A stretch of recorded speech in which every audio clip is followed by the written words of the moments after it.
The official figure of the people he poisoned to death stands at 5. The pain that he caused continues to linger on. Both physical and emotional wounds are difficult to heal. 28 years after the man performed these killings, the people around Munene Hospital in Berengwa district in the Midlands in Zimbabwe continue to talk about the horrendous activities of this medical doctor. The 1995 to 1996 serial killings of patients at Munene Hospital are an outstanding feature of post-independence Zimbabwe. Villagers in that area are still traumatized by the actions of Dr. Michael Joseph Swango, an American doctor who was working in the country. The man, it is estimated,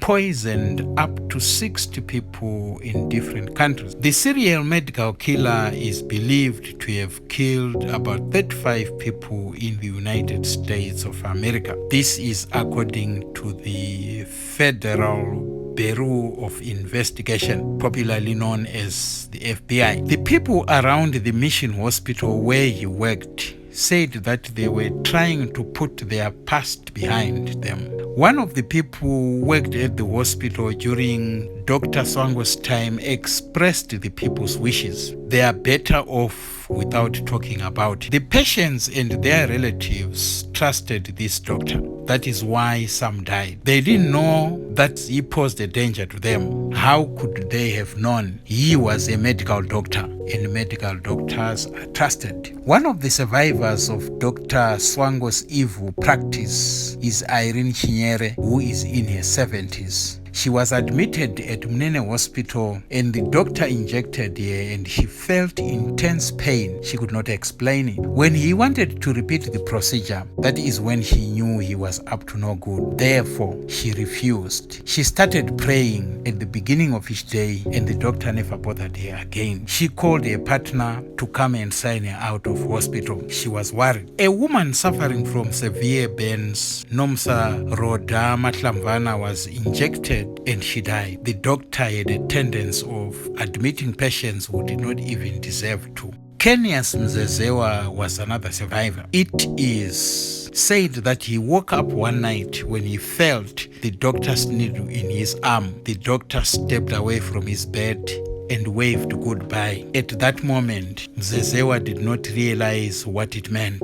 Later on, his temperature began to shoot up and he became paralyzed. He could hardly speak. When he was resuscitated, he told nurses to keep the doctor away from him. But the doctor denied the allegation and pointed out that Mzezewa and any other of these patients were hallucinating as a result of their illnesses. Unknown to the doctor, the nuns who were working at the hospital had found a needle cap on the floor under Mzezewa's bed. When his attempt to kill Mzezewa failed, the doctor did not give up. He focused his attention on another patient. That patient's name was Katazo Shaba. The patient had a leg operation. The doctor came and found Shaba with his friends who had visited him. He ordered them to leave so that his patient could rest. They obliged. Soon after leaving, Shaba began to scream,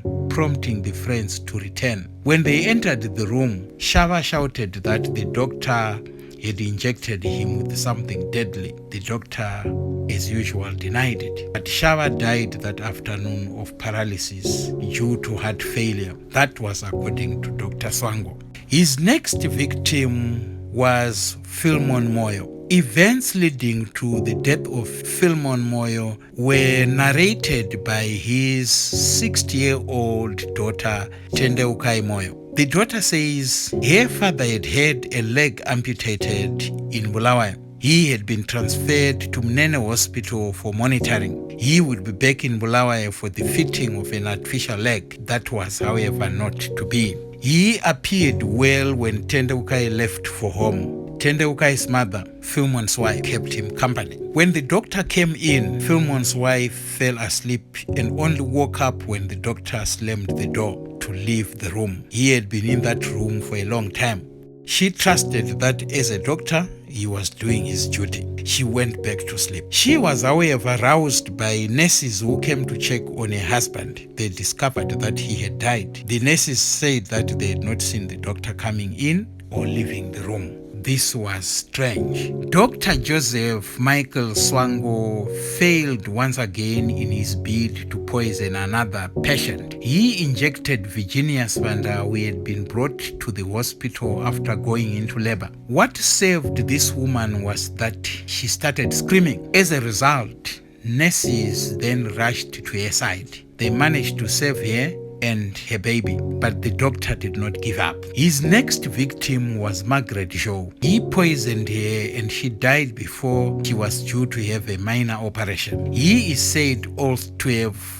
also said to have poisoned his own house help, a woman called Edith Ngwenya. When the police were called in to investigate his activities, they discovered 55 different drugs which had been brought into the country illegally. They were stored in the doctor's refrigerator. As a result, the mission hospital dismissed the doctor, and he went to Bulawayo, where he hired David Coltart, a prominent lawyer and politician, to represent him. He was allowed to practice at Mpilo Hospital, a government institution, as he waited for police to complete their investigations. This was a bizarre case. A hearing was set for August 1996, but before the hearing could take place, Dr. Swango fled to Zambia and then to Namibia, where he got some temporary medical work. He clearly was evading the law. In 1997, in March, he applied for a job at Royal Hospital in Dhahran, Saudi Arabia, using a false name. He was, however, arrested at Chicago O'Hare International Airport in June 1997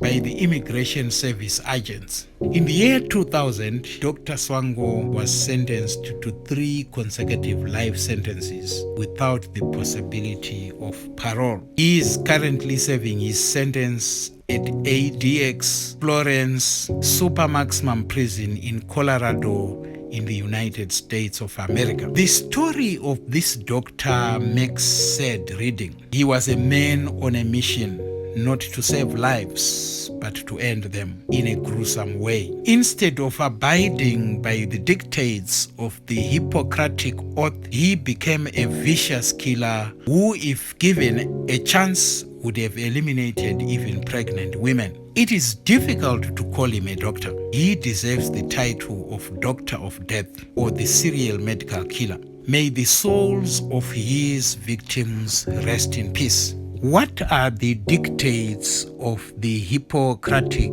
Oath? The Hippocratic Oath is historically taken by physicians. The new physicians swear by a number of healing gods to uphold specific ethical standards. For this doctor, it was nothing but hypocrisy. He did not refrain from causing harm. He did not save humanity. He was a danger to it. His pledges were in vain. The Hippocratic Act stipulates that the doctor is to practice medicine with integrity, with humility, with honesty, with compassion. The very cornerstone of this oath is to work with other doctors and other colleagues in the medical field. He should not harm. He has an obligation not to, but he harmed. In real terms, therefore, he was not a doctor. He did not care about his patients' well-being. Strictly speaking, he was a serial killer. When was this doctor born? Where was this doctor born? Dr. Joseph Michael Swango was born on 21 October 1954 in Tacoma, Washington, the United States of America, to John and Muriel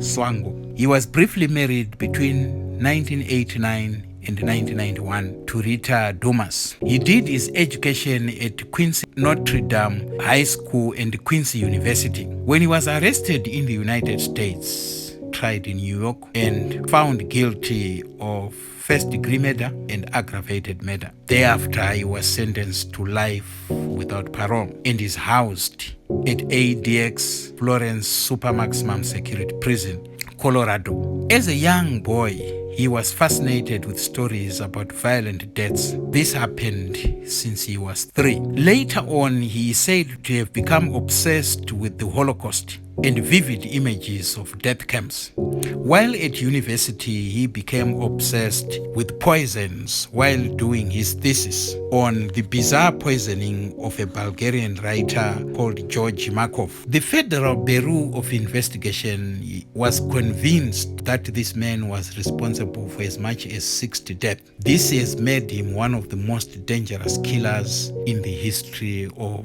the United States of America. His upbringing could have had an impact on his behavior. His father was a Vietnam veteran who suffered from alcoholism and depression. Ultimately, his father got divorced from his wife. These situations could have contributed to the development of a weird antisocial behavior. This is a possibility, but details emerging from his past indicate as a young boy he was strange, and this could have been the reason why he ended up killing so many people. He was obviously mentally disturbed. Something else was occupying his mind. He could have killed these people just for the love of it. This man was sick.